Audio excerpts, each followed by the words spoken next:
weirdos. Weird science is the revolution. Weird science is the revolution. Hello, everybody, and welcome back to the DC Comics Solicits podcast, and these are solicits for the DC Comics coming out June of 2023. As we go through these, we talk about the title, the creative team, when it comes out, and the price and page count, all that. And we read the solicit. I guess we do pretty much everything. I don't talk about all the variant covers. That's one thing. If I see there's tons, I might say, man, there's tons. That's about what you're going to get from me. Right now, it is very, very late/early. And I thought maybe I'll go to bed and then, let's just do this. Let's do the solicits, right? That's what I say. And we're going to start with Batman. Batman number 136, written by Chip Zdarsky with art by Balin Ortega. It's $4.99, 40 pages, and comes out June 6th of 2023. Failsafe and Red Mask have forever changed Batman, and Gotham isn't as welcoming as it once was. Can Batman remind them who he is? Can he remind Catwoman? Oh my goodness, I bet he can. The future of the Batbook starts here, and everyone's world is about to explode. Oh my goodness, they say that all the time. How dare you? Oh, I love the idea that it's, but at what cost? Things will never be the same. This is going to change this forever. We will probably get that at least one more time tonight, but we get it all the time in these solicits. So I don't know about that, but I am enjoying the story as it is currently going on. So I'm looking forward to that. We'll see about this next book because it's a Tom King joint. Oh my goodness gracious. Tom King. Oh my goodness. It's the Penguin number 1, written by Tom King with art and cover by Stefano Guadiano and Scorpio Steel. That sounds like a cool name. Scorpio Steel is definitely either a full-out 90s action hero or like one of the Fabio pirate guys that would be on the cover of these romance novels that my mother used to read. My mother did. Not me. My mother. Right? Revenge is for the birds, it says. I guess it is. $3.99, which actually shocks me. I thought this was going to be almost like a prestige format, but it's 32 pages and on sale June 20th. And here is the solicit, which is 2 paragraphs long. I don't know if I like that. I'm lazy. After retiring to Metropolis following his death, and that's in quotes, Oswald Cobblepot finds himself forced back into the unpredictable and violent Gotham City underworld as a pawn for the United States intelligence community. Ooh, my. Gotham's criminal element has been evolving since he was last in the city, with his bastard twin children ruling that iceberg lounge. And what of the man he framed for his death, Batman? Is the Penguin walking into a death sentence? From award-winning and best-selling writer Tom King, Batman, the human target, and artist Stefano Guadiano. To Gotham Central, The Walking Dead comes a bloody, hard-boiled tale of redemption and revenge. No word on Scorpio Steel, only a Stefano. I mean, I wouldn't mess with a guy named Scorpio Steel. Sounds like he'd kick your ass. I'm backing away. Him and Snakebite Cortez from back, they should go at it. Little death match going on. I like both those names. The next one is another bit of a Tom King joint, Batman the Brave and the Bold number 2. There's other writers on this that can drive you nuts as well, because it's written by Tom King, Ed Brisson, Christopher Cantwell, and Joel Jones. Art by Mitch Gerads, Jeff Spokes, Javier Rodriguez, and Joel Jones. And that is $7.99 US, 64 pages, prestige format. Comes out June 27th. And I know when I talk about this, I always bring up Urban Legends, Batman Urban Legends. I know this is a little different, but to me, this is just, all right, we'll cancel Urban Legends, wait a while, and then just bring back something that pretty much is that, but it's the Brave and the Bold. And an $8 book, it's a lot to ask. That is a lot to ask. You have to really be hitting with all the stories. If you end up, for my experience with Urban Legends, you end up at a point where, I'm only liking one of these stories, even 2 out of 4. You know, Meatloaf might say that ain't bad, but it's not that great when you're paying $8. And then you start to, do the maths in your head. And I'm not good with the maths, but $8. I know that's a high ticket price. Here is the solicit. Tick, tick, tick goes the clock as Gotham City prepares for another shocking murder at the hands of the Joker. The brutal and terrifying tale of the Joker and Batman's first meeting continues as Tom King and Mitch Gerads once again deliver a shocking, bloody blockbuster tale. I said this when I talked about the first issue. I don't need another Tom King Batman story. I really don't need, in general, another Batman Joker story, but I really don't need a Tom King Batman Joker story. You know, fool me once, people. You know, oh my. Stormwatch raced to find an ancient sword that has long been buried in the darkest depths of the ocean. A sword of unspeakable horrors, capable of wiping out entire civilizations, but they may already be too late. A group of exiled Zebels have found the blade and are hell-bent on bringing humanity to its knees. For one member of Stormwatch, this may be the end. Oh no, could it be? And would anybody know? It's like a tree in the forest. Would anybody care? All-star creator Joelle Jones' Catwoman, Wonder Girl, both books that she ended up falling behind and they ended up failing, gives readers a Batman black and white tale exploring Batman's scars. Oh my. Both literal and psychological, revisiting the Dark Knight's toughest fights and deepest wounds. I always have problems when they go physical scars because of all the times he's come back, you know, even in the New 52, when it got into the DCYOU, he ended up coming back with the Lazarus machine and he kind of had a new body. So a lot of those scars should be gone, but that doesn't mean that this has to be full continuity. Plus, as I know, you get scars again. The psychological scars, they remain deep, right? They cut you. But yeah, sometimes I get a little bit, with the way things go, the physical scars, you can't be like, well, there's that thing where right when I met the Joker the first time, it wouldn't be there. The part 2 then of Order of the Black Lamp from writer Christopher Cantwell, Briar and Iron Man. Surprised they don't end up talking about the Doctor Doom book more than those two, right? That was the one that people still say, well, that was okay. And artist Javier Rodriguez, Defenders and Daredevil, Superman uses a mysterious decoder ring to uncover a location with a shocking tie to his past. He's like doing it. It's like, drink more Ovaltine. Ah, shit. That again, that's the Superman for you.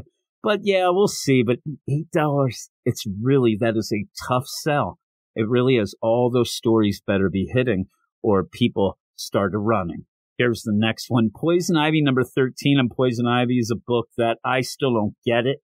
The idea that you started out with something interesting, I just wasn't that into it. Being kind of the play where, G. Willow Wilson was maybe exploring that idea of, is Ivy a hero, anti-hero, villain, kind of getting that. And then all of a sudden, the book was extended from 6 issues to 10, I believe, at that point. And it just changed. It all fell apart. And then it's now an ongoing, and then it changed again. And now it just looks like, we'll just do Ivy and Harley. It seemed bigger than that when it first started. And I just think that the sales, they're like a ticking time bomb. The sales are really good up until this point. But it just feels like it's a foundation of sand because of the bunch of changes and things like that. And yeah, I think that it might all fall in like a house of cards. I'm just trying to think of all the different things that I could say about it. Poison Ivy number 13 is written by G. Willow Wilson with art by Masao Takara. I really do like the art a lot.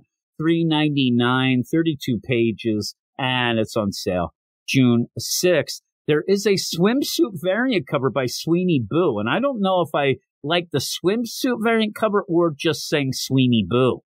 What up, Boo? That's what I always say. There sure is nothing quite like a romantic night with your sweetie in the swamp. Listen, my wife knows all about that.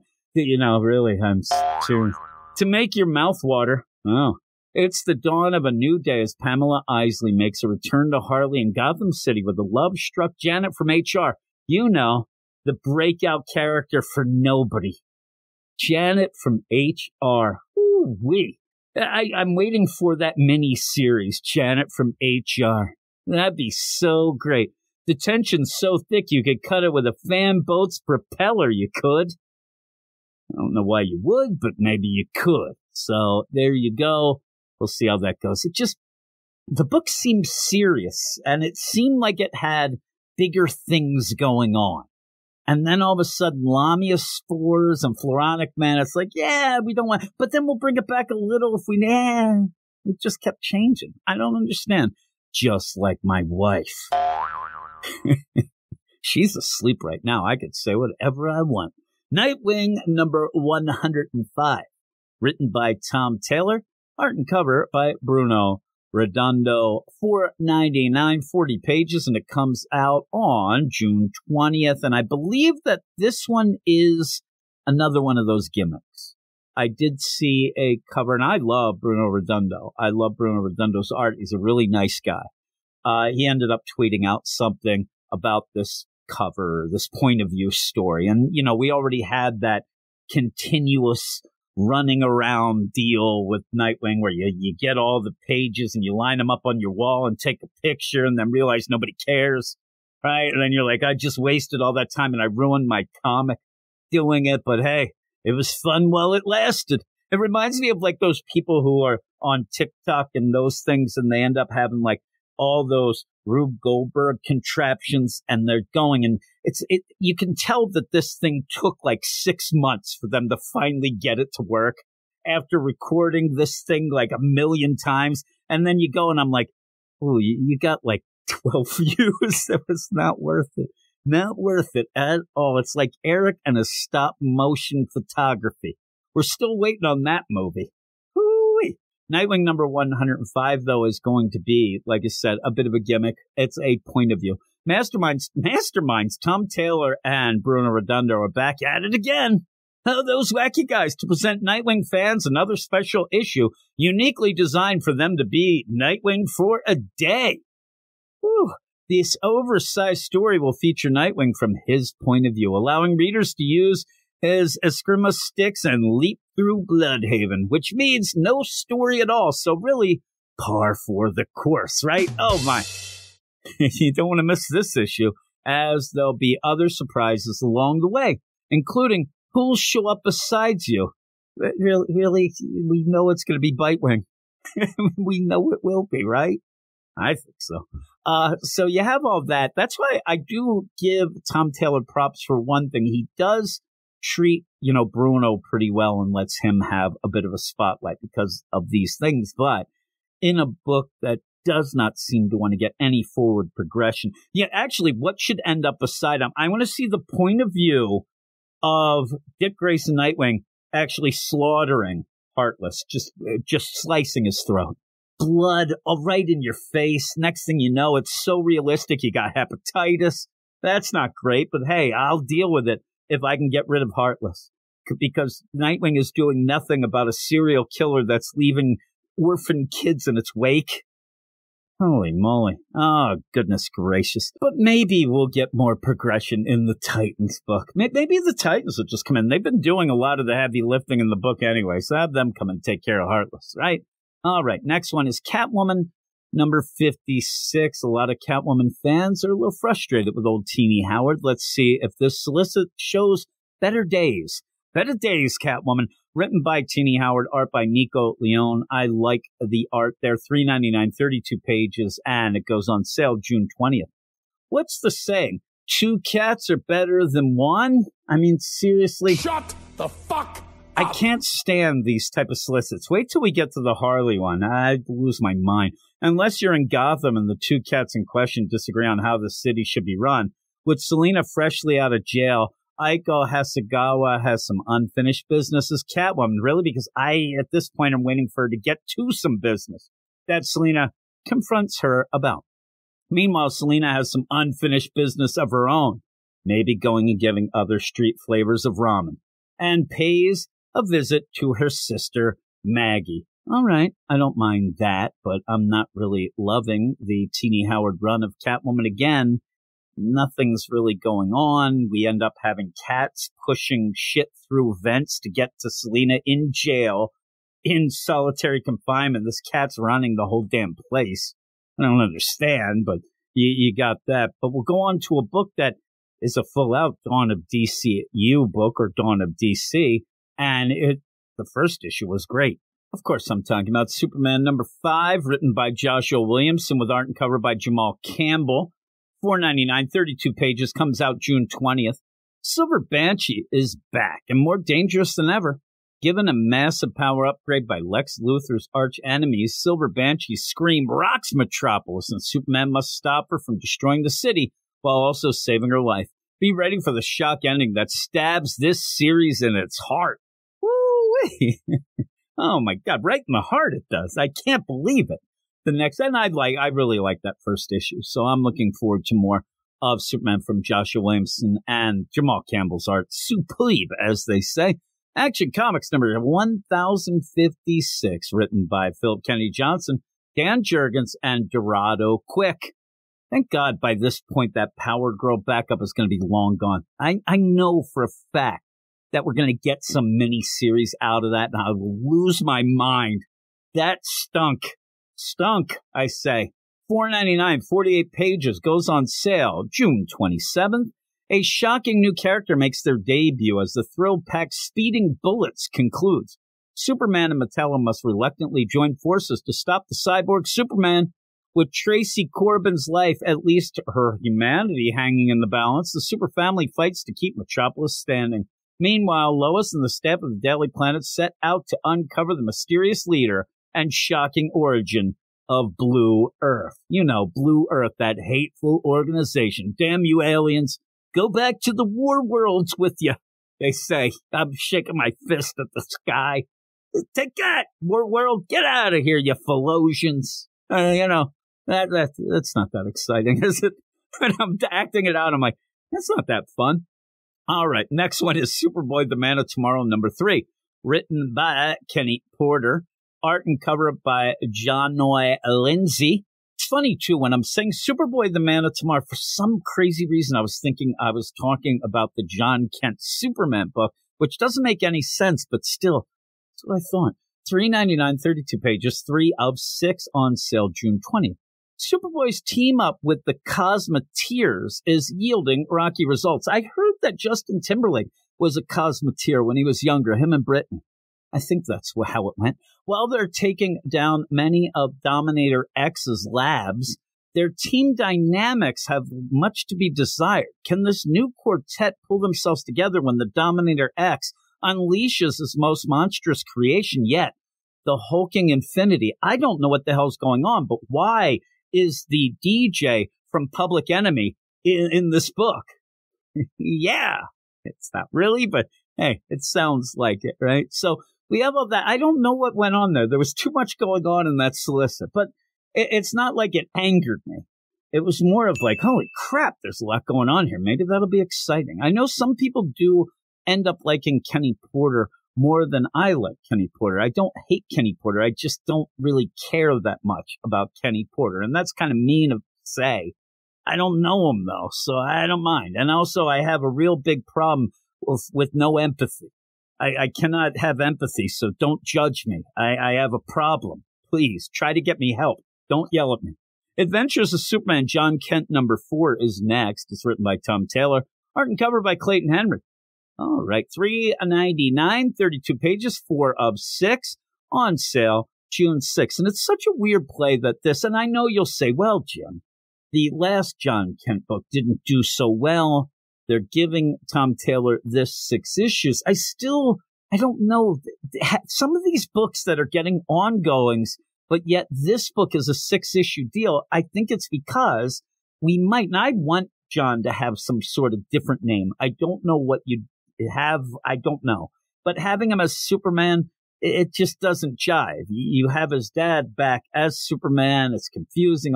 So I think that maybe the 6 issues is just to, see if it does sell. And if it does, maybe give him a new name, a new type of book, and then go from there with that new deal. But we'll see. We'll see how it goes. The faces are familiar. Yes, they are.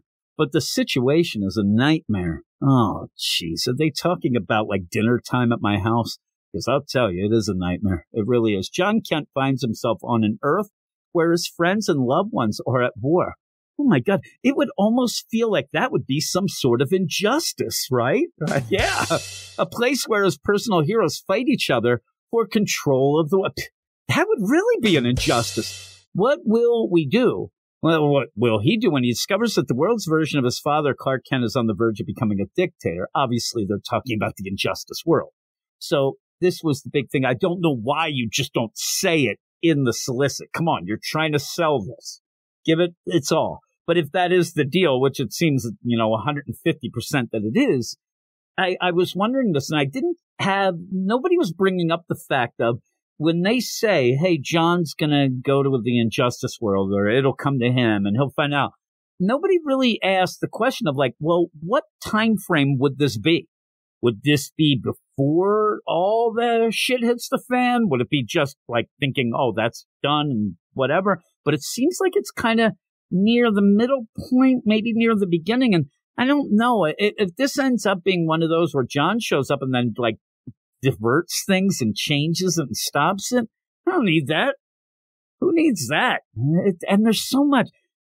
Tom Taylor has a big problem telling a story that has some form of progression. And in this, he only has 6 issues, and he's throwing everything in here, and I just don't get it. I know it might be a desperation move to try to sell the book, but I don't know.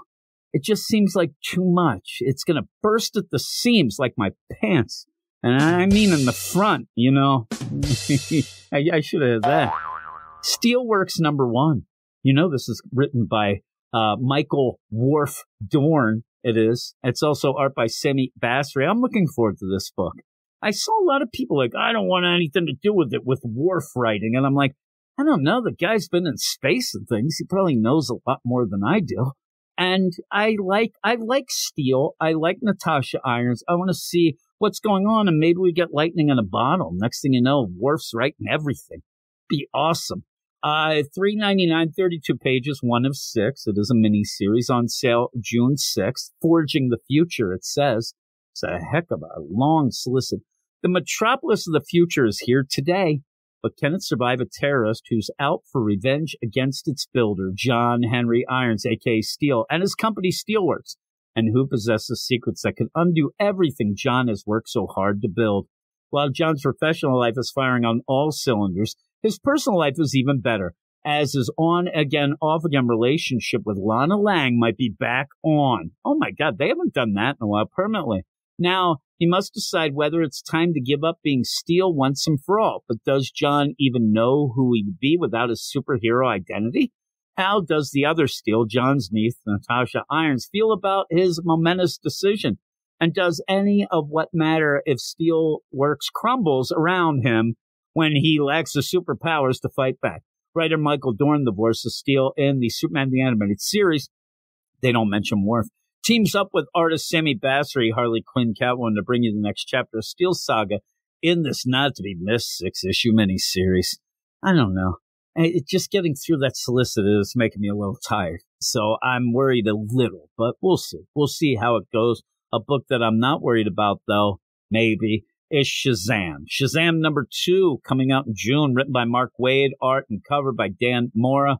The dream team of the DCU at this moment. Everybody loving the world's finest, right? So you have this, and it's $3.99, 32 pages. It goes on sale June 6th.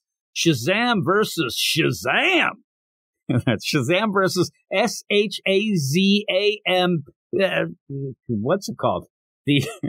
Oh my goodness gracious. I am so exclamation point. Billy Batson was given the powers of the gods by the wizard Shazam. But Solomon, Hercules, Atlas, Zeus, Achilles, and Mercury never gave the wizard their permission. Displeased with how Billy is representing them, the disgruntled gods engage in a 6-way fight. Oh my God, it's a 6-way it is. Whew. For some control of the world's mightiest mortal. Or if they get their way, the world's mightiest puppet. May the craftiest gods win. We'll see how that goes. That's something that my man Eric Shea on our DC Comics podcast, if you are... why did I say it like that? I don't know. But yeah, Eric has wanted this kind of story for a while. You know, Eric on the DC Comics podcast. Green Lantern #2, written by Jeremy Adams, right? So everybody go off and read this when it comes out so we don't end up getting the same nonsense that happened with The Flash. Art and cover by Zamonica, who I really enjoy as well. $4.99, which that's kind of a shame, but we do have a backup with Philip Kennedy Johnson's Jon Stewart, so I guess it can't be helped. 40 pages on sale June 13th. Hal Jordan's homecoming is off to a rocky start.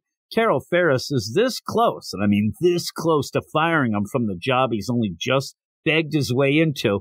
His power ring isn't exactly working right, and off in the shadows, Sinestro, the architect of Hal's current crisis, is waiting for the perfect moment to strike. You know who else is an architect? Jon Stewart. Plus the hard-hitting Jon Stewart War Journal backup series from writer Philip Kennedy Johnson and artist Montos. Oh, just Montos. I'm like, holy crap, Montos heats, but it's no, Montos heats up as the Guardian, Jon Stewart, and his team, the Watchtower, fall under siege from a mysterious new threat that I'm calling trash cans. I don't know. Oh my, Montos. It's the fresh maker, that guy. Green Arrow number 3. I'm looking forward to the Green Arrow book. Joshua Williamson writing, art, and cover by Sean Azaski. On sale June 27th, $3.99, 32 pages, 3 of 6. I think that Eric, who I do the DC Comics podcast, is going to enjoy this one. Arsenal and Black Canary versus Peacemaker and the new Peace Wrecker. While Arsenal and Black Canary's quest for answers has sent them into danger, Green Arrow is lost in time and space, but at least he's not alone now. 2 members of the Green Arrow family join Oliver Queen in the last place you'd expect. I was going to make a joke. I don't know. A chili cook-off in Texas. Actually, I would expect him there. He makes that chili. He's always bragging about that jerk. Yeah, I don't know. I'm looking forward to the book. I am. But I hate when you start adding crazy characters. I mean, Peacemaker, I thought this was just the, hey, let's find Oliver. And even then, we're going to get to this.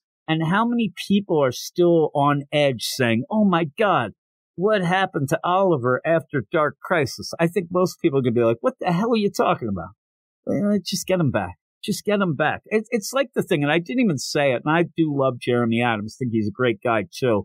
But again, in any sort of Green Lantern book, why do we always have to, well, the ring isn't going to be working. Oh, that ring isn't working as it should. Yeah, and then you have Green Arrow, and you're 3 issues in, and they're still not finding Green Arrow. But these crazy other people are. We'll have to see. Here's the next one. Unstoppable Doom Patrol number 4, another Dawn of DC book. So is the Green Arrow, Green Lantern, those things. But Unstoppable Doom Patrol sticks out to me because it's kind of that wacky side book there. I'm not a big fan of Dennis Culver. I do like his French-Canadian self, Denis Colvert.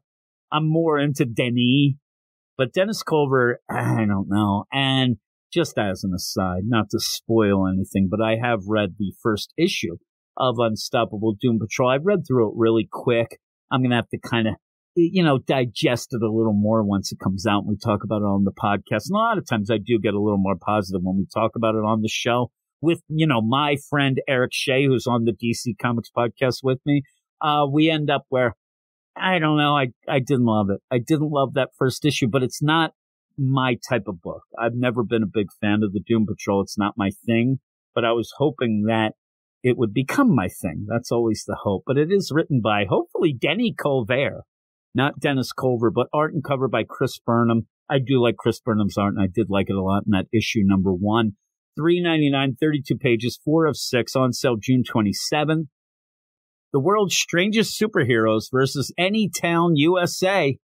Just as everyone feared, the Doom Patrol have lost control and are now attacking the idyllic small town of New Poplar, Illinois. As these unstoppable monsters rampage, a new superhero must rise to stop them. Enter Meta Woman. I thought it said Meat Woman. I was getting excited. Like, ooh-wee. It's taken 2 things that I like, meat and women. But who is she and what is her terrible secret? Only one person has the answers, the team's former chief, Dr. Niles Calder. Again, we'll see how it is. I can't really judge it by that, but I don't know. When I think like, hey, that Doom Patrol is crazy. You can't believe it. They're in New Poplar, Illinois, doing their thing with Meta Woman. What, Meat Woman? No, Meta Woman, not Meat Woman. Oh, damn it. I thought it had the 2 favorite things, meat and women. But now it has my 2 favorite other things, meta and women. Those are my favorites. But yeah, we'll see. Here we go. Here we go to the next one. Harley Quinn number 31. I do get to say something that I do like in this, but then I get to read the solicits that every month drive me up a damn wall. But it's written by Teenie Howard. Remember, she'll be starting in the next issue as I'm recording this, and that is the start of the book being a Dawn of DC book. Whoopee! Art and cover by Sweeney Boo. What up, Boo? I like saying that. $4.99 US, 40 pages, on sale June 27th. And please, why, oh why would you have this be $4.99? I know why. There's backups by Bud and Lou, I believe still. But why? This is a book, and Harley Quinn started struggling big time. Stephanie Phillips at one point doing okay, but then it plummeted. Then they did that weekly deal, very weekly, but also then it plummeted again. You can't have a book like this. I understand when you want to rail people and you give Nightwing a book that has been selling. You try to gouge your fans by putting that extra deal with the John Kent being trained by Dick Grayson to get that extra $1. But in Harley Quinn, don't do that. You're just going to end up failing. That book is just, I don't know. Here we go. I gotta get my thoughts together as I have to channel my inner Harley, because as always, Harley will probably be doing the solicit here. Let's see. Well, here I am trying to convince this talking rabbit not to kill. Wait, what? Ivy's home? Oh, crap. I gotta clean up the apartment and hide all the plants I ruined. Shut the fuck up! Maybe I should hire a bunch of sexy apartment cleaners, eh? Ivy would probably want to be here for that. Okay, it's up to you, Bud and Lou. Eat all the trash. Go, go, go, my babies. Plus, it's the anime event of the century as I dream about my life as the protagonist of a mecha story. Time to get in the freaking robot. That's how it ends. Time to get in the freaking robot. What is going on? Well, I'm telling you, I don't I'm going to ask Simon. Famed Simon. You know him for the guy who kind of, digs Nazis and stories. But here, Simon, what do you think about that Harley Quinn solicit? I wanted to... Thank you. Drunk as always. Thank you, Simon. The next one is Spirit World number 2. What do you think of Spirit World, Simon? I wanted to... No. Thank you. Thank you for that hard-hitting, deal. Spirit World number 2, written by Alyssa Wong, art and cover by Haining. But wasn't that like the quarterback for the Guardians? Was that what they call themselves? The Washington Football Squad? Set them and then he got down to the Falcons. Anybody know what I'm talking about? Am I awake? I don't know. $3.99, 32 pages, 2 of 6, on sale June 13th. What do you think about that weird little thing I just said, Simon, about the Washington football team? I wanted to... Exactly. See, he knows what I was talking about. Here is the solicit with Cassandra Cain still stuck in the spirit world. Xanthi and Constantine are hoping the one portal they found, which is quickly closing, is their one-way ticket to the land of the dead to help rescue Batgirl. Cass has made 2 spirit friends, ghost kids, along the way who have given her a special cloak that helps mask her living flesh stench to keep the other spirits from eating her. That's what I need. My hoodie needs to have that property. It doesn't. It's actually the opposite. I guess you have to wash them sometimes, but still, why can't I have a magic cloak that keeps that going on? But can they be trusted? And hey, what's in this tea that they just gave her? Well, why is everybody playing these games? Like, really, are you trying to write solicits that you get people inspired to buy your comic? Are you playing stupid-ass games? Because I see stupid-ass games all the time. I don't see anybody trying to write a solicit that's like, oh, man, I kind of get the idea of what the story might be about, little basis of it. It sounds cool. I think that, no, by the end, you want to punch somebody. Not buy a comic, punch somebody. City Boy number 2. I would ask Simon about City Boy, but I don't think he has any sort of opinion. I'll ask Eric. Eric Shea from the DC Comics podcast. Eric, What do you think of City Boy? Piece of shit. Man, that's not nice. That's very hateful. I don't think I'm going to talk about... Yeah, really, Simon, what do you think of what Eric just said? I wanted to... Oh, man, both of these guys. And it is written by Greg Pak, art by Minkyu Young. It is $3.99, 32 pages, 206, on sale June 27th. Cameron's son embraces a new power that he's been running away from and travels through the shadows of the city, literally. But every power comes with a consequence. This upset the city, and it doesn't like City Boy very much. Eric, what do you think of City Boy? Piece of shit. I think he agrees with him. Does he have a choice to stay here any longer, or will he be forced to leave to a safer place like LexCorp? I wish that it's said right away. I mean, you see LexCorp, so we're guessing they're still in Metropolis, but you have to spell that out. But that's not as bad as some of this other bullshit that I've read. At least I'm like, yeah. I mean, I think somewhere it said he's a piece of shit. I don't know why I think that. But the next one is The Vigil #2, written by Ram V with art by Lalit Kumar Sharma. Ram V is on a 6-issue mini that is playing the devil's hand.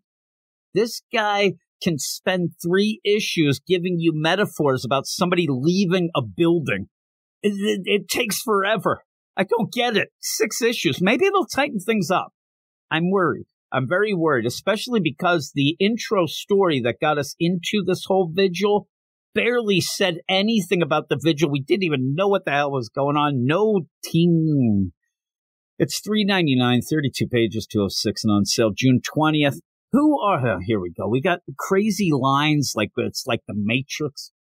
Who are the Vigil? Arclight file loading, ... Seriously? I swear. Shut the fuck why do they make it difficult? Why do they make it difficult and get me angry by just trying to sell the damn book? The identity of Arclight, a known member of the rogue metahuman group, the Vigil, is unknown at this time. However, observations conclude... I should read this like a robot the way it is. Observations conclude that he is the leader of the group, which also consists of Dodge, Seiya, and Castle, ... among other possible members unknown at this time. I'm a robot. I shit out nuts and bolts. Oh no, we're screwed. Evidence shows there's a link between Arclight's military history with the pirates who have taken control of a boat along the coast of Thailand and the island destination where the contents of the boat were headed.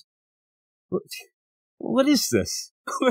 What am I importing and exporting latex now?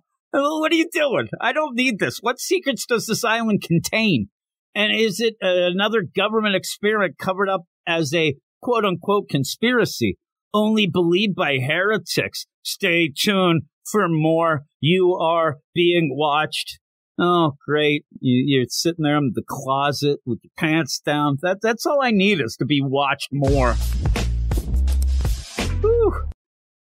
Seriously. I just from that solicit, I'm so worried. The book's not going to do anything. The Vigil. You got to come in. This is a team that nobody knows. You got to come in and give me some reason that I'm like, oh, I don't need that. Titans #2, written by Tom Taylor, art and cover by Nicholas Scott. Wouldn't it be funny? It's like Titans 2, and the issue actually just says, see all the prior Nightwing issues. That's it. That's what it is. You don't even have to write anything. You've already done it. It is $3.99, 32 pages, on sale June 20th. A Titan is murdered. Oh, no. I hope it's not Beast Boy. He just ended up going and getting everything straightened out by Power Girl of the mind. While the new era of the Titans ends almost as soon as it began. Oh, wait. Let's rewind here as a robot. Will the new era for the Titans end almost as soon as it's begun? These things have driven me nuts. After one of their own is found dead, the remaining Titans must look for answers before more blood spills. Can they outrun the horrible fate they've been dealt? Plus, a new brother blood rises as the team begins to fall apart. Great, another team that's just falling apart. Wouldn't it be serious? I'm serious here. Wouldn't it be hilarious? And just say it's Wally West that goes down, but it's Heartless that does it. Heartless actually goes because Nightwing has been sitting on his hands this whole damn time. Oh my, that would cause the team would fall apart, right? Cyborg number 2. I don't know if anybody read the Cyborg, prelude thing that came out a little bit ago, but in it, Morgan Hampton, the writer, he gave the origin and a very, heartfelt, it seemed, origin of Booyah. Seemed like it was like, kind of trying to, poke the bear, people. Written by Morgan Hampton and art by Tom Rainey. That was something his mom said, and she's dead. $3.99, 32 pages, 206, on sale June 20th. Cyborgs faced aliens, demons, and extra-dimensional forces, but a robot that claims to be his father, Silas Stone, breaking into his childhood home isn't something he'd ever expect. Cyborg needs answers from the suspicious new corporation in town, Solicits. Luckily, it's not freaking the Vigil. To get to the bottom of this, is this a decoy or the real deal? Either way, Victor's time in Detroit just got a little more complicated. Also, I want to tell you that there's so many, I end up having this whole deal. It solicits right from DC.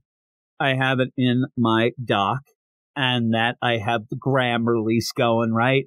You can't imagine the amount of spelling mistakes and grammar errors that are popping up. But in the Cyborg one, oh my God, it's all red. Everything is underlined. What is this, an Eric Shea review? Holy moly. He's the guy on the DC Comics podcast. He is. Piece of shit. Oh, man. Why is he being mean to me now? Why are you doing that to me, dude? Seriously. The Flash number 800. This is the finale, at least one story in it, of Jeremy Adams' run on The Flash, which is a sad thing. We also have the Mark Waid's and the Jeff Johnson. Thank God Simon Spurrier is on it. Yeah, it's written by Jeremy Adams, Mark Waid, Joshua Williamson, Jeff Johns, and Simon Spurrier. Not Cy Spurrier. Simon. Simon's like the down-to-earth guy. He's a little chill. Cy Spurrier, he's got his head in the clouds all the time, that guy. That guy's always thinking, wacky thoughts. I don't like the Cy Spurrier.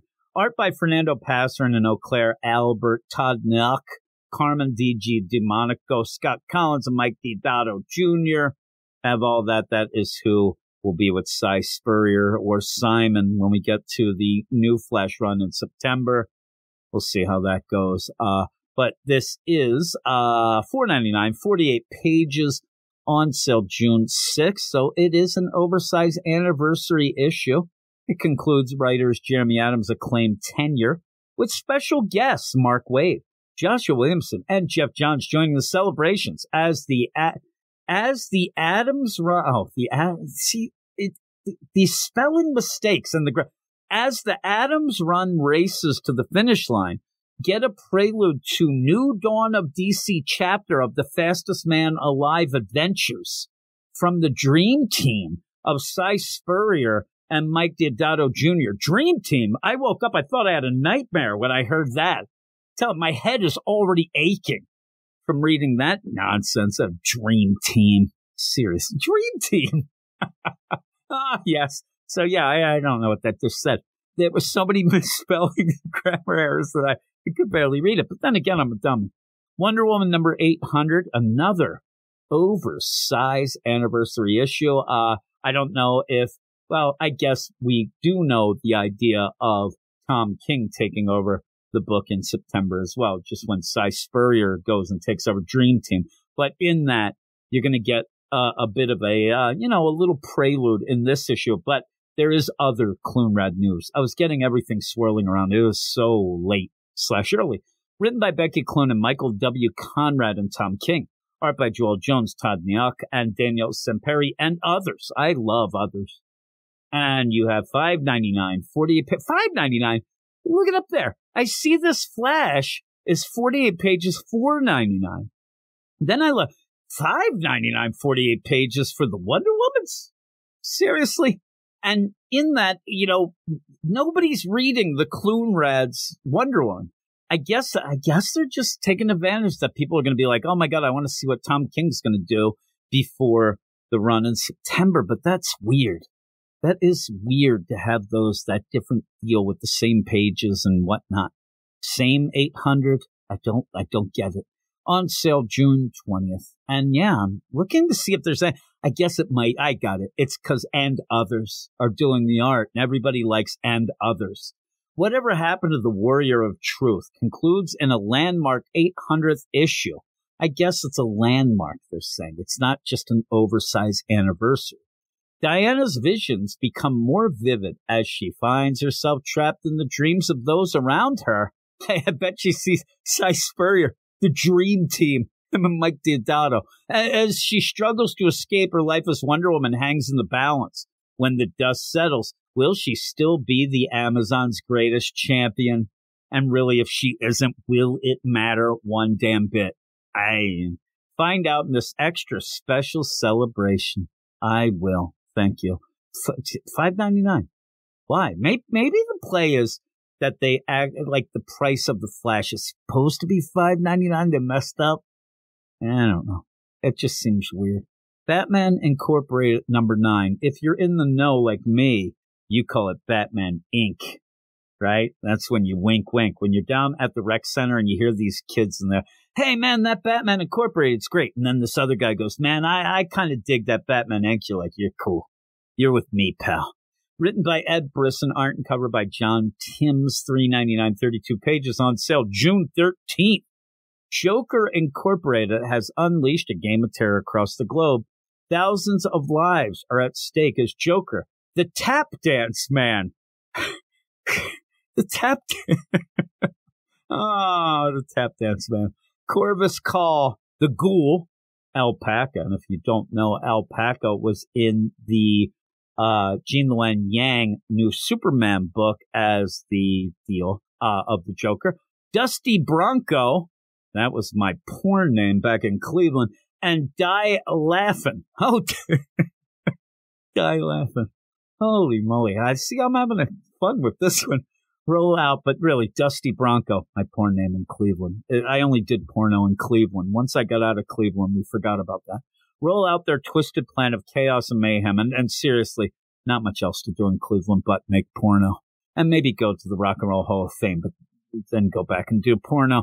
In order to defeat Joker Inc., Batman Incorporated may have to cross the line the group promised never to cross.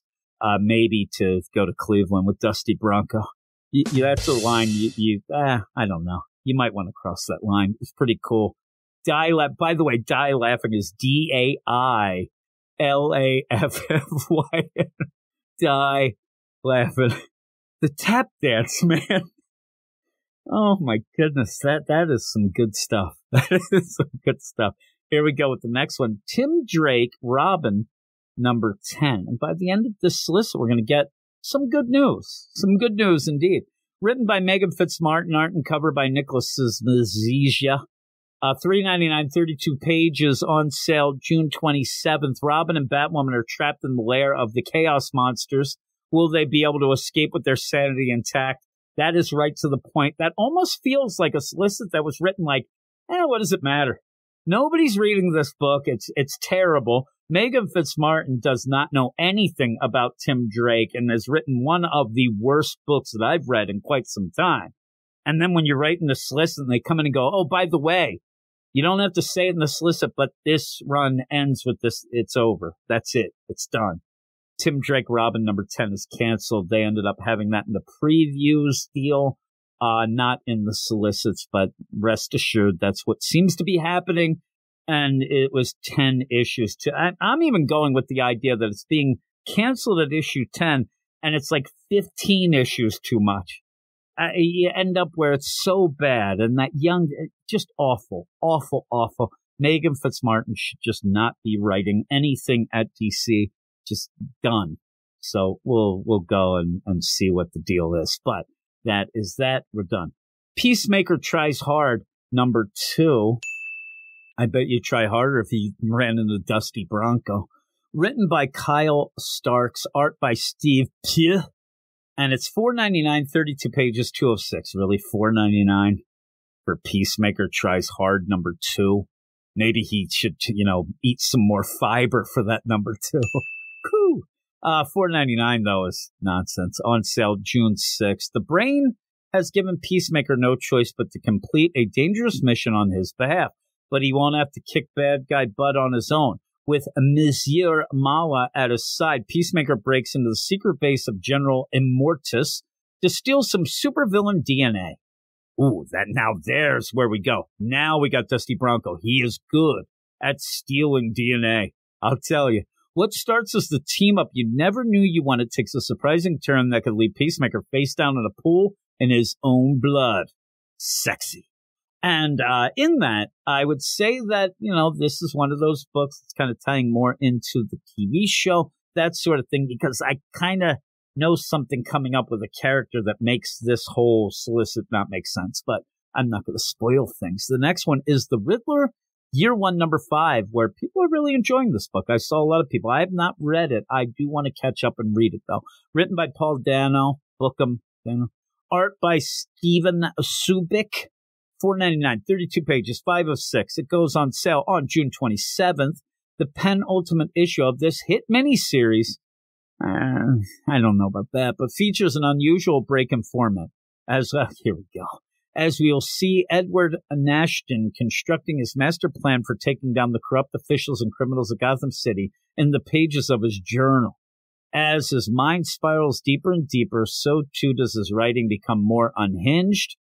Doesn't sound good. How can he continue to labor at his accounting job by day while also becoming more enraged by what he's uncovered? As shown in the Batman movie, Edward fills thousands of pages with his rantings, possibly ravings as well.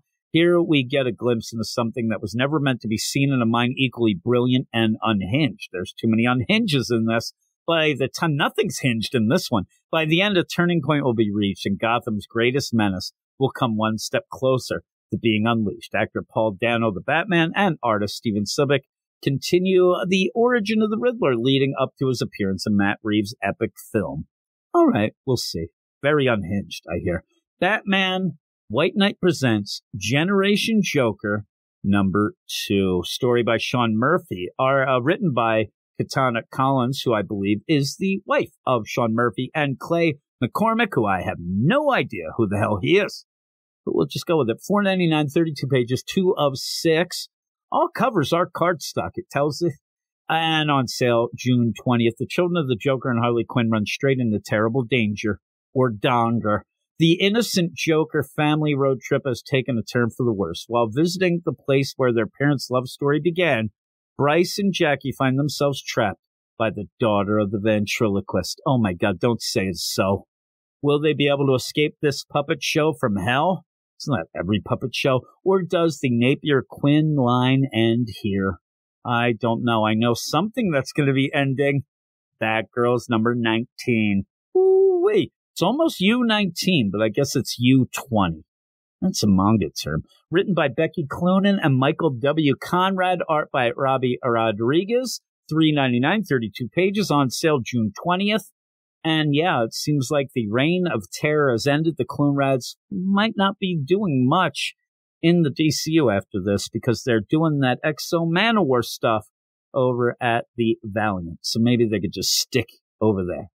Take that, Valiant fans. The people of the Hill have had enough of Gun Bunny and Gunhawk's demands and take to the streets to march in solidarity with the Batgirls.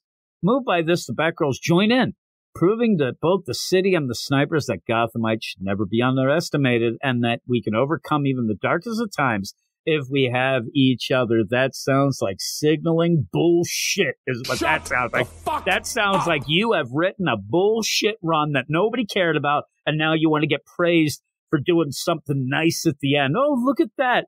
Oh, my God. First off, if you have Gun Bunny and Gunhawk, the idea that you're going to be protesting, say, gun violence, but in a cartoony world like this, go fuck yourself. Come join the Batgirls in the march to celebrate them in this last issue of the Beloved series. Beloved. Yeah, right. Batman Superman World's Finest, number 16. That's Beloved. Written by Mark Waid, art and cover by Dan Mora. $3.99, 32 pages. On sale June 20th. Batman and Superman versus Machines. We have the robots, AI villains and heroes, Shaggy Man, G.I. Robot, Red Tornado, and Chemo among them. have launched a global cyber attack alongside new Meso soldiers. Batman, Superman, Robin, and Metamorpho, the Element Man, are unprepared for the onslaught. With millions of lives on the line, the world's finest team must find a way to pull the plug before it's too late. And I have liked a lot of the guest stars in the world's finest book, but I don't know, this seems like it's getting a little wacky, a little too much there. But we'll move on to something that is really not moving forward much, but there are Wolfmen in it. Wolfman. Detective Comics number 1073. Eric, what do you think about the Wolfman? Piece of shit. Jesus Christ, what did he do to you? A jerk. It's written by Ram V, art by Stefano Raphael, and it is $4.99, 40 pages. I'm looking to a backup by Dan Waters with also art by Stefano Raphael. So that's crazy. But it is $4.99, 40 pages, on sale June 27th. Where there's a will, there is a way. And for Bruce, that will is Batman. Because myths don't bleed, right? I mean, why you ask me questions, Solicit? I don't know. You're here to tell me. What is this, a quiz? I say this all the time. I don't need questions. I need answers. And Ram V does barely give them. Well, Batman, with the last ounce of strength he has, will have to test that theory out with the Orgums as he fights through Prince Arzen's 3 powerful protectors to find out. Would you rather have roses on a piano or 2 lips on an Orgum? Ew. Dusty Bronco, you crack me up. Where was I? Hope is not all lost, though, as Jim Gordon and Sorrow rush their way through Gotham to help Batman before it's too late, and as Asthma Demon is placed inside him. Has anybody gotten the idea, besides me and maybe Eric, who's on the DC Comics podcast with me, that Batman does shit about shit in this Detective Comics deal? Most of the time he's sleeping on a couch, and now he's, again, down and out. You have to have Gordon come run in. That guy's old. He's a smoker. He's not going to be able to help. And the Sorrow? Every time I have to read that book, I have sorrow. So I guess it works out. You know, the people love Ram V, it seems. But seriously, nothing happens. And when nothing happens and you complain about it, then I get told that I'm dumb, which is true, but also I don't understand things, which might be true. But overall, whose fault is that? Is it just me, or I don't know? I hate the idea that people read a comic book and I know they're confused. I know they don't know what the hell's going on. But since they bought it, they have to convince themselves that it's just so out there and it's a mind bender, this mind freak of a story is, instead of saying, damn it, why can't you tell a clear and concise story? Yeah, mysteries are fine. Little M. Night Shyamalan twist. But the thing is, in Ram V's story, we may have already had 7 twists that I have no idea we had, because you don't even know what's going on. There's so many things and so many loose ends and so much nonsense with that dialogue and bullshit. Holy Christ. It gets me so angry when I sit there and I legitimately ask this one guy, okay, you say you love this Detective Comics. Because I think I said something on Twitter like, oh, I wish that this story would make more sense, something. I understand everything. So I say, okay, well, then explain it to me. Tell me exactly what this means. And I got answers of, well, I don't want to spoil it for everyone else. They might see. Okay, well, we follow each other. DM me what it means. Then, it's not one of those things that's easy to put down. No. I easily can put it down, believe me. But also, you're full of shit. You don't know what's happening. You don't understand the story, but yet you're praising it because somehow you think it's elevated because you can't figure it out. And by the way, you seem like a real Einstein, so why can't you figure it out? Just, it's so ridiculous. It ends up where you have that with Cy Spurrier, too. And I just worry we're going to get the Flash, and it's going to be the biggest, stupid mind freak ever. And people are going to be like, oh, I don't understand it, but I don't want to admit that. So, man, this really makes you think. Oh, man, this is really, it's more, literature than comics. No, it's bullshit. You know what I like? I like when writers write comics where they don't seem to be embarrassed to write a good comic book story. You know who actually is doing that right now? Mark Waid in The World's Finest. He, no shame in his game. He's actually writing a fun comic. God forbid that you have fun. Like, yeah, at a dinner party and they say, oh, what are you writing? Oh, I'm writing World's Finest. Oh, I heard that book is just fun. It's not a mind bender like the site. And then, oh, really? Well, I also heard it's selling better than all that other bullshit. Oh, well, you're right there. I don't know what I'm talking about. These solicits, they always anger me. I don't know why I do this. It's not good for me. It's not. It's not good for my blood pressure. It's not good for anything. Justice Society of America #7, written by Jeff Johns, art and cover by Michael Jeline. $3.99, 32 pages, goes on sale June 27th. Now, we ended up recently, just this past week, talking about JSA #3, and we kept talking about delays. And it does look like from the solicits that there isn't as many delays coming up. But I don't know, because I talked to Mr. Janine and asked him about the delays, and he kind of gave me the feeling that there's going to be more and more delays coming up, but did say they're trying their best. So at least you got that. And I love his art. I really do. But I don't know that I'm not going to be reading this solicit like 4 other times as it's resolicited in other months. But we'll see. Reunions are cut short when the JSA and the Lost Children Reunions are cut short when the JSA and the Lost Children to face down a new threat. The hell is that? Can this group of heroes and sidekicks find their rhythm, or will it be curtains for both? What happens here has massive ramifications for the next stage of the new Golden Age. And that's one thing that I was going to mention on our regular deal when we talked about the JSA. You have a lot of mentions of this new Golden Age, this whole and I wish they would stress that a little more and maybe develop that whole like kind of line of things. I don't know. It just seems like those books come out, you kind of have to figure out, put pieces. Okay, this goes that. I know the whole deal with the Lost Children and Stargirl is melding into the JSA book, and we go forward, and I'm excited for that.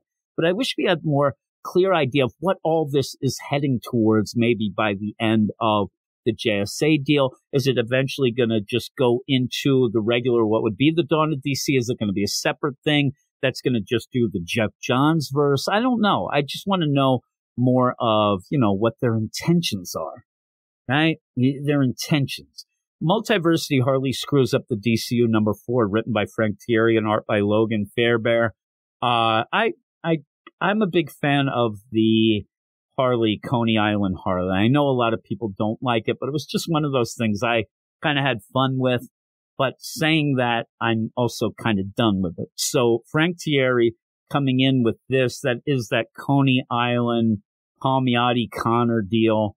Again, I think that I've kind of put that away, and it just didn't have the spark. That first issue, things can change, but it just didn't feel like it was a necessary deal. And I don't know, it was almost like you're watching somebody who should, like a sports figure or like a musician. They should have retired, and it's kind of embarrassing seeing them do it now.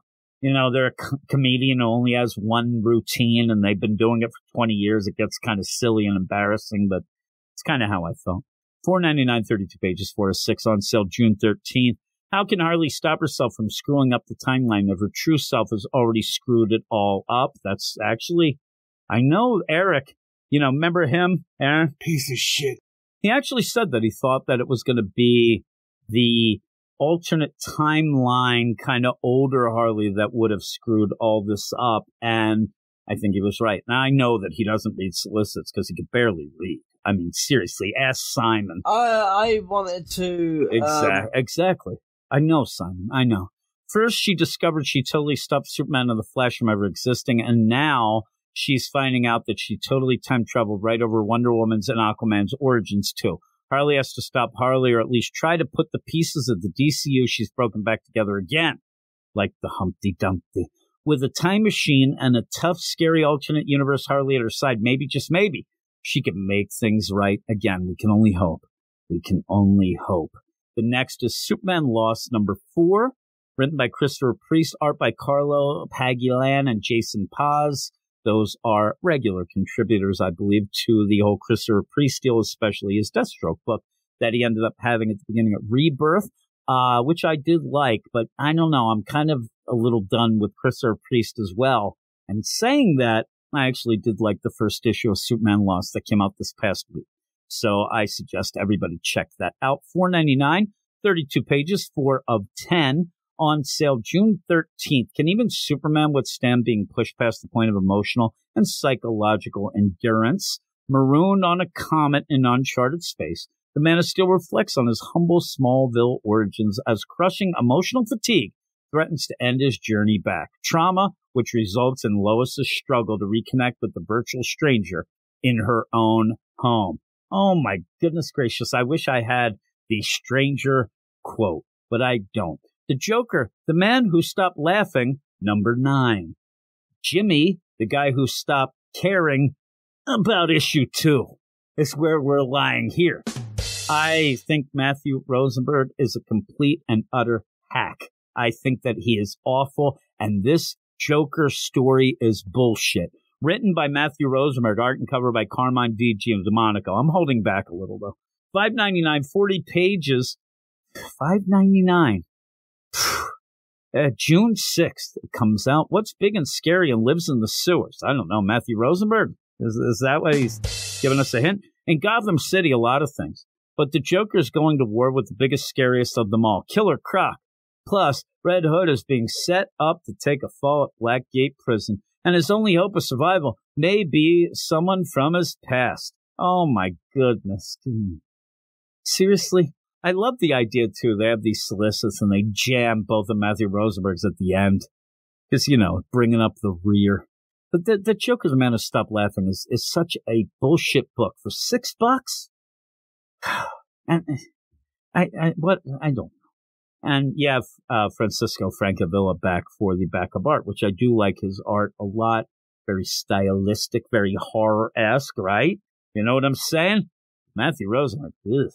Wildcats #8. Oh my God, written by Matthew Rosenberg, art and cover by Steven Segovia. Now, he's doing the Wildcats book. I tried to read the first issue. I found it unreadable. Now, I'm not a huge Wildcats fan, but some people are, and I saw people are enjoying the book. So you get the solicit. I'm like, are you, is it already at desperation time that you've come? This doesn't make sense. This solicit makes, it's $3.99, 32 pages, on sale June 13th. The world is dying. Grifter may be our last hope, just like Luke Skywalker, right? No, like Obi-Wan. That was a test. But things aren't looking too good for him either. Luckily, his trusty teammates will stand by his side until the end. They're introducing a new Wildcats team. The Wildcats. Just keep thinking that. The Wildcats. Here's the new team. Green Arrow, Robin, Savant, Scarecrow, Maul, and Midnighter. The hell is that bullshit? First off, is Green Arrow even back in the... Can you do that? I don't get it. That is no what. Maybe it's like a dupe. Maybe they're like, let's just throw some names there that'll get people like, what the hell? I got to check this out. And then when you read the issue, you're like, that's not what it is. It's not happening here. That team, Green Arrow, Robin, Savant, Scarecrow, Maul, and Midnighter. That just makes no sense at all, but I'm not reading it, so have at it. If you're I'd love to hear of somebody, like somebody may say, well, Jim, where we're at this point, because, we're a couple months from this issue, but I can already see what's going on, and this makes total sense. Or they'll be like, what the hell? What's going on? Oh my goodness. So I don't know. I was just going to try. I thought I had an epiphany here, but I didn't, because it's Matthew Rosenberg. I just have pity. That's what I have. But that's it. That's it for the solicits. I'm going to get the hell out of here and try to find my sanity once again. I hope everybody enjoyed listening to this. Thank you for joining me, Simon and Eric. You did a great job. You were really cool there. There you go. I agree. You didn't know that was Luke Hollywood. Luke Hollywood, thank you for joining me as well. But that is it, everybody. I hope you enjoyed yourself. I hope you did hear some things that you're interested in. There are some things that are pretty cool. There's also a lot of weird, wacky, and bunch of bullshit, but that's always how it is. Peaks and valleys, valleys and peaks, as I always say while I'm skipping down the road, eating my lollipop. So here we are going. I don't know what I'm saying now, but I will talk to you all later. You are all weirdos. Weird science is the revolution. Weird science is the revolution.